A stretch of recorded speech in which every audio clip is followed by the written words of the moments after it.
Vidusskolas augstākā līmeņa 2025. gada matemātikas eksāmena 3. daļas 3., 4. un 5. uzdevums. Ar mums ir skaidra virkne 1000 dalīts ar n. Mums jāizdomā tā ir augoša, dilstoša, ierobežota vai neierobežota. Tātad, lai noteikti, vai tā ir augoša vai dilstoša, mēs varam izreikināt, piemēram, pirmos divus virknes locekļus. Tādā pirmais būtu, ja n vietā ieliek 1, kas būtu 1000, un A2 būtu 1000 dalīts ar 2 ir 500. Mēs redzam, ka samazinās, tad skaidrs, ka ir dilstoša. Bet jautājums, vai viņa ir ierobežota. Un, lai mēs pārbaudītu, vai viņa ir ierobežota, mēs skatāmies, kas notiek, kad n paliek bezgalīgs. Ja saucējā mēs ieliekam ļoti lielu skaitli, tad pati daļa ir ļoti maza. Ja saucējs ļoti liels, tad daļa ir ļoti maza. Tātad virknes pirmais loceklis būtu 1000 un kaut kur tālu, kad n ir tuvu bezgalībai, kad n ir ļoti liels skaitlis, tad virknes locekļi sanāca būtībā 0. Tātad no 1000 līdz 0 un nekad zem 0 nevar paiet, jo n nekad nav negatīvs. Tātad tā būs ierobežota.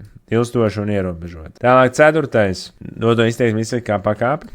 Šajā gadījumā mēs pārveidojam saknes par pakāpēm. Jā, kā tad mēs to darām? Ir tas, ka mēs skaitītāju šo pakāpi rakstam skaitītājā un saknes saucējā.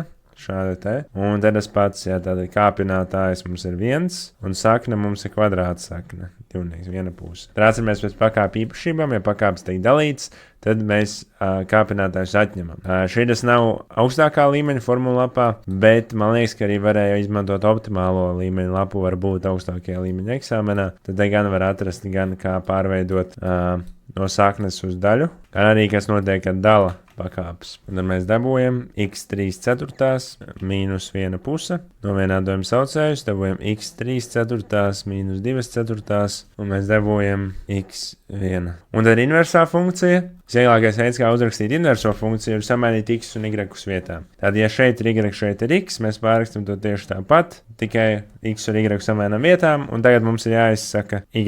Tas, ko mēs darām, y pa kreisi vispārējais pa labi, tātad 2y pārnesot pa kreisi sanāk mīnus 2y, x pārnesot pa labi sanāk šādi, tad mēs izdalām ar mīnus 1 un dabūjam 2y ir x plus 3, un izdalot ar 2, mēs dabūjam y ir x dalīts ar 2 plus 3 dalīts ar 2, nu, ja mēs gribam smukāk, mēs varam rakstīt 0,5x plus 1,5. Ja tas izskatās labāk, bet tikpat labi varēja arī palikt ar tām daļām. Un uzdevums ir atrisināts.